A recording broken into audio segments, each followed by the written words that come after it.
What's the deal? You already know the deal. This is BGC The Team. You already know the deal. JGX7's here. You already know. And we got Musamos is in the cut. You feel me? BGC The Team episode, I want to say 4.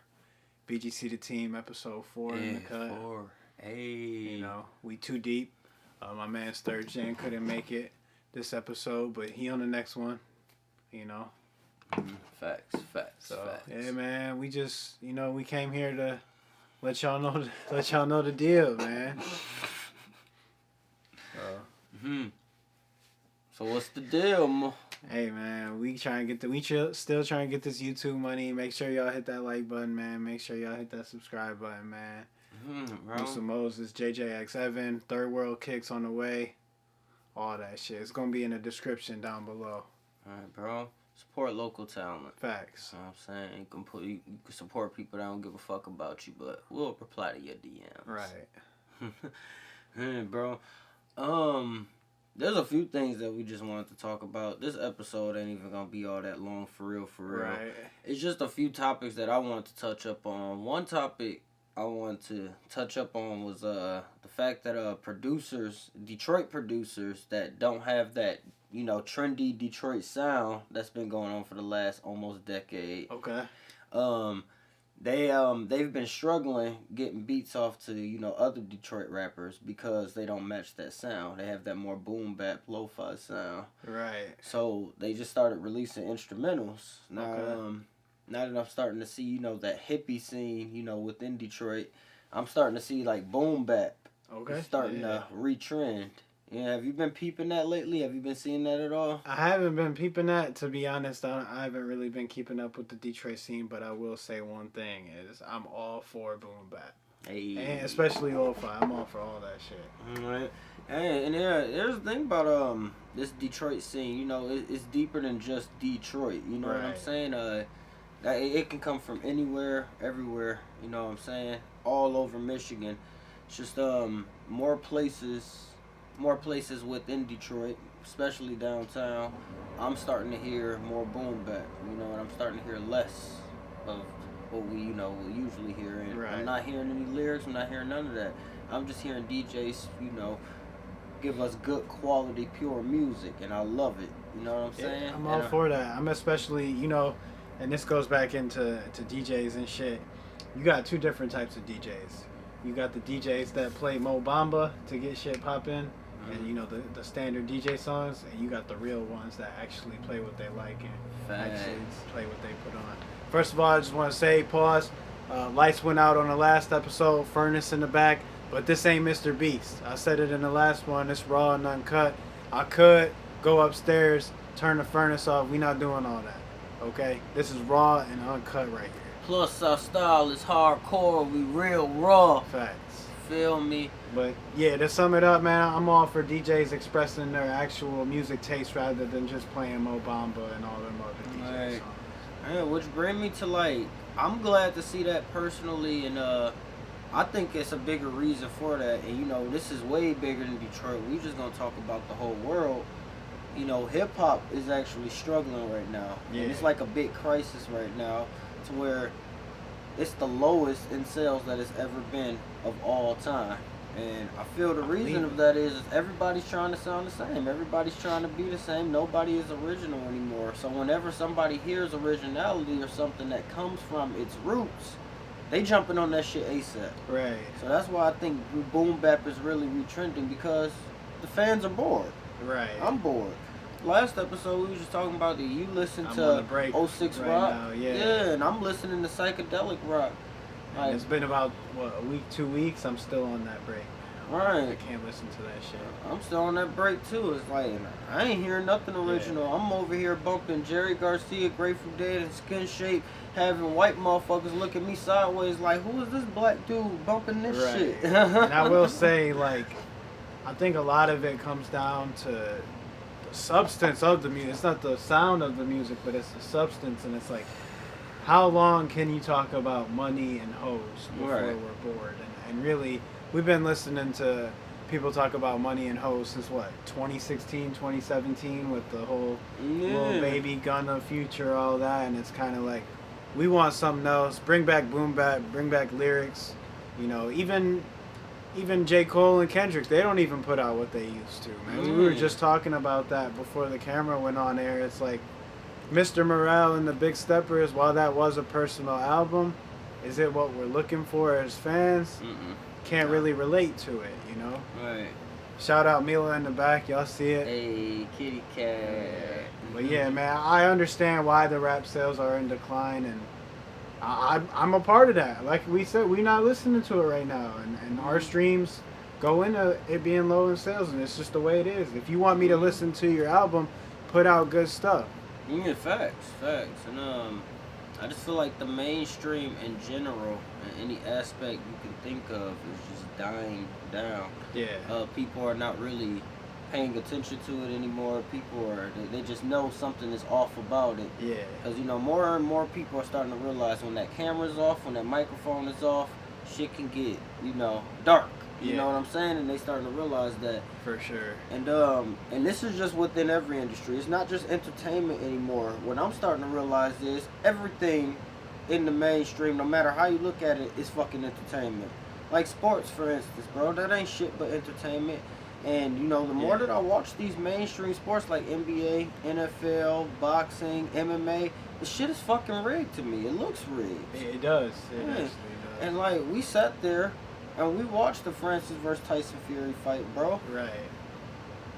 Something was off about that. So what I will say about that fight specifically, one, they probably don't want a black man winning the championship. Right. But two, he is not a respected boxer in the sense of Tyson Fury's been around, Francis been in MMA, and they don't want to disrespect the sport of boxing to just have all these MMA guys come in and think they're the shit. Right, so, definitely think that was rigged. In terms of sports as a whole, definitely football. I mean, I can't say every game's rigged, but we've seen the refs. You know, we've seen the Lions the last 10 seasons. Like, something's going on. Yeah, we've even seen former NFL stars come out and say something fishy is going on. If we're going on the NBA, I don't know if it's as rigged as football, but I still think, you know, within the playoffs and the finals, there are some calls from refs. It's like, what? I mean, and I think of it this way and why I think it's rigged. All right. Just imagine your top dogs in the play. Let's say none of your top dogs make the playoffs. Who the fuck watching the playoffs? Who buying tickets? You know what I'm saying? It's all entertainment. That's all I can think about. If LeBron don't make the playoffs, nobody's watching. Steph Curry don't make the playoffs. It's like Kawhi Leonard don't make the playoffs. Kate Cunningham can't carry the playoffs.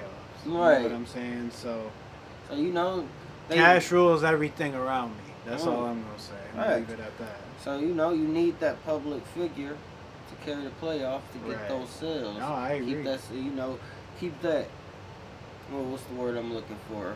Keep that curiosity up. Right. You know, make that person want to keep watching. Only way to do that, let that superstar flourish. Let that superstar win. Let that superstar, you know, and tell the motherfuckers that's guarding this superstar to sag the fuck off, because this is going to be the guy to make me billions every year. Right. It only makes sense to me. It's entertainment. It's like, how do you make the most money? I mean, like I said, I can't sit here and say every single NBA game is rigged. Right. But there's definitely something going on at some points within the season. And me personally, I think it's more on the refs. I think the refs are into something. I don't know if it's the players. I don't know what's going on, but definitely something's going on. I think it's honestly, I think it's all of it. I really think it's all of it. I think that there's people in charge that may tell a certain player to play a certain way to make someone else look good or to make someone else look bad. Yeah. You know, because in the past, we can go way back, and this is going to be a boxing example. We can go back to the 50s. You know, there's a boxer named Jake LaMotta, and there was a boxer named Jake LaMotta, and he used to let fighters win on purpose through TKO by simply keeping his hands down and letting the fighter just jab, cross, punch out, you know, in his face, to the point the ref will have to call TKO because he's not defending himself, and he would do it on purpose. And you know, wow. yeah, and he would do that because the mafia, which the mafia he was affiliated with, they were betting against him to double up on money. You know what I'm saying? And you know what I'm saying? So, Okay. you know, and we talking about that's back in the 50s. So just imagine how it is now. Yeah, I'm sure these NBA owners and NFL owners definitely got something going on, mob related, whatever. Yeah, I think so too, and I think so, and that goes along with sports betting too. Think about the top dogs in sports betting, and you know they got power, they got pull, they gonna do what they gotta do. You know, and we know how exactly how it goes down. We've seen Sopranos, you know. Also, you have to think about dynasties like the Patriots, the Lakers, the Celtics, and it's like, were they really that good, or is something else going on? Right, you know, exactly. Just food for thought. Just right. food for thought. So yeah, we don't know. That's the thing. We don't know, and we never will know unless somebody like a Tom Brady comes out and lets people know what's going on. All right, exactly. Then to go back to it, when that camera's off, when that microphone is off, I just feel to get in a certain position, there's certain things that you have to do to get in that position. For sure. You know, to get that certain attention, and if you don't do those certain things, they'll either blackball you or kill you. Make it look like a suicide or some shit. Aaron Who knows? Hernandez. Right. And you know, that just might be the reason why CM Punk made his return to WWE. Shit, maybe he sucked off Triple H or something. I don't know. Man, how do you feel about that CM Punk return, though? I mean, look, I'm going to say it like this, man. Like, obviously, growing up, our generation, we all grew up. I mean, this is before, Twitter and phones and all that. But we grew up on the 2005 to 2011 John Cena, your Randy Ortons, your Undertakers, your Batistas, your CM Punks. And we're all for that. I will say about CM Punk, I think this is the greatest thing to happen to wrestling in years, because nowadays when you talk about wrestling, people just be like, oh, that shit weak, oh, that shit fake. Blah blah blah, and it's like, it's not about it not being fake. It's about the fans, cheering and all that, and something like a CM Punk coming back, man. Like that was like I had jitters watching it on YouTube, and it's like, I'm a grown ass man with bills, right? But for 2-3 minutes when CM Punk came out at Survivor Series, and my whole Twitter feed was all about that, all my algorithm was about CM Punk, I forgot about all my problems in life. I'm going to be ready. That might sound a little weird because it's just some fake-ass wrestling and shit, but I actually forgot about my problems when CM Punk came back. And to sum it all up, I think that answers the question. It's entertainment, and, it's for the greater good of just putting out that good product. Yeah, no, facts. No, here's one thing that I really love to see, and I always dreamed of seeing something like this as a child. When the show is over, they always show that symbol on the bottom right corner. Yeah. The copyright symbol. Shit, yeah, they show that copyright symbol. When you see that copyright symbol, growing up, we always knew as soon as we see that symbol, show's over. Right. For the first time I've ever seen, I personally ever seen it, after that copyright symbol, something happened, and it just wasn't the end of the show right then and there. Yeah. It was that right there, and you showed it to me on YouTube. I didn't get to see it live. You showed it to me on YouTube. It was that right there. When you showed it to me on YouTube, I had chills. Right. Because something that I dreamed of as a kid, so many examples I can bring up. I'm saying, oh shit, this person gonna pop up, that person gonna pop up, or he gonna cash in the money in the bank, even though, and like, nothing will ever happen. We will see that copyright. You see that time to go to bed. Right, exactly. Yeah. But for the first time in history that I've ever seen, I see that copyright symbol, and someone that was a part of our childhood comes back to WWE. Honestly, even though I didn't even see it live, I'm still honored to see something like that.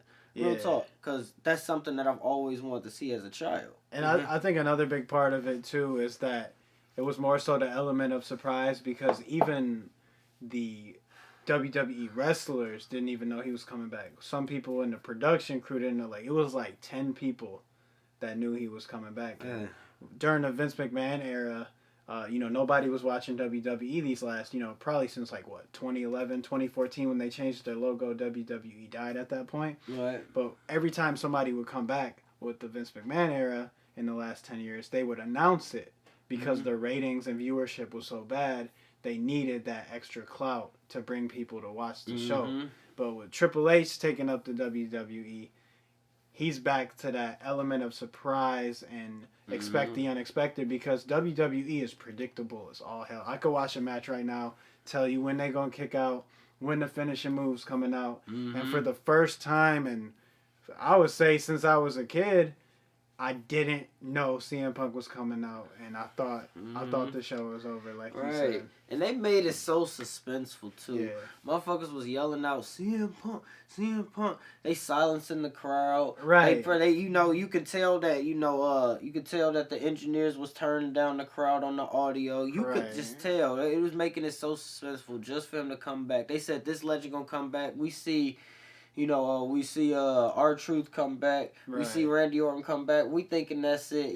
They making up for the CM Punk rumors and shit with that. Right, bro. Like, they just made it so suspenseful. Like, what we expected and what we've always seen is what we seen. And then for that final moment, we see something that we've never seen before. It's like adrenaline hearing that crowd just all stand up. It's like, honestly, and this might sound a little lame, but I don't think anyone's had a Chicago crowd that loud since Michael Jordan was playing basketball. Right, bro.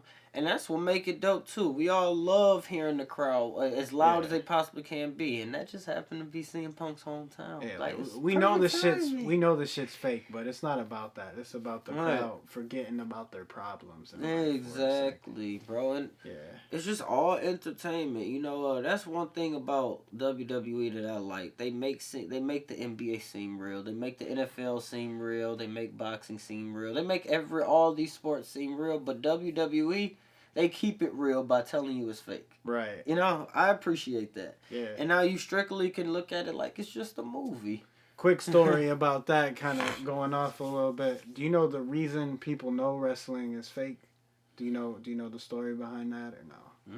So back in like the 80s and everything, when people thought wrestling was real, the government went to go tax Vince McMahon as like a boxing or MMA organization, in which he would have to pay more money than an entertainment organization. So your boy Vince McMahon told the government, hold on, wait a minute.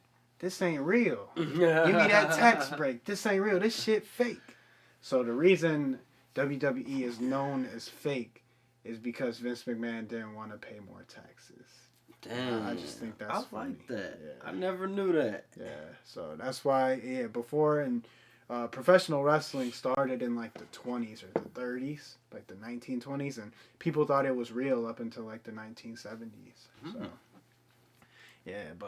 honestly, the CM Punk thing, biggest thing that happened in wrestling since my childhood. Yeah. Honestly. Like, it kind of, I feel that. I'm not going to sit here and watch a 3-hour Monday Night Raw, but it will make me tune in on YouTube, every few days or whatever. And that whole CM Punk thing is my whole algorithm right now. I can't get away from CM Punk on my algorithm, bro. That's hard, for real. That's hard. Yeah. No, I fucks with that, man. I fucks with that. Shit, bro. Got anything else you want to get off your chest tonight, my good brother? I'm going to hit you with the would you rather. You going to hit me with a would you rather. All We right, going to bet. end the show, man. So, would you rather? And this is kind of going back to episode 2. Me and Third Gen talked about this. But would you rather be able to fly, or would you rather be able to teleport? Teleport. I agree. I got teleport. I just think while flying does sound nice, think about how much time and effort you could save just by just going somewhere else. You know what I'm saying? You could be like Jumper. You ever seen that movie? Yeah, I seen Jumper. Just have a that picture of y'all can't see it, but you could just you know what I'm saying, on some Blues Clues shit. For sure. But no, rather be a teleporter or just think about it. You just close your eyes and you there type shit. Yeah, that's dope. I said this with Third Gen. It's like while flying does sound hype, realistically, how long is it gonna take to fly to London from New York? You know what I'm saying? Like, you gonna be hungry, you gonna be thirsty, you gonna have bugs in your teeth, bugs in your eyes. And let's not even talk about the endurance that's gonna take. Yeah. Like, how long am I gonna be able to fly until I'm out of breath? Right. When I could have just snapped my finger and I'm there. And with the teleportation stuff, you can teleport into rooms that's guarded by security or something. You know, not saying I would do anything illegal. Right. But it's an option. With flying, you don't have that option to get into somewhere, you know, that's guarded or something. Hey, teleport into a safe, man. Hey, you a millionaire. Exactly. Teleport out. You good to go. So, yeah, I mean, for me personally, I said it on episode 1 or episode 2, whatever episode that was. Teleportation all day. It's just easier. It's just more convenient. No, I feel you. Hell yeah. All right. So, would you rather be the greatest rapper of all time or the worst NBA player of all time but make the same exact money? If we're talking strictly money, I will go NBA. Good man. Because one, we don't know what happens in Hollywood. We really don't. We could guess, but we don't know what's going on in Hollywood.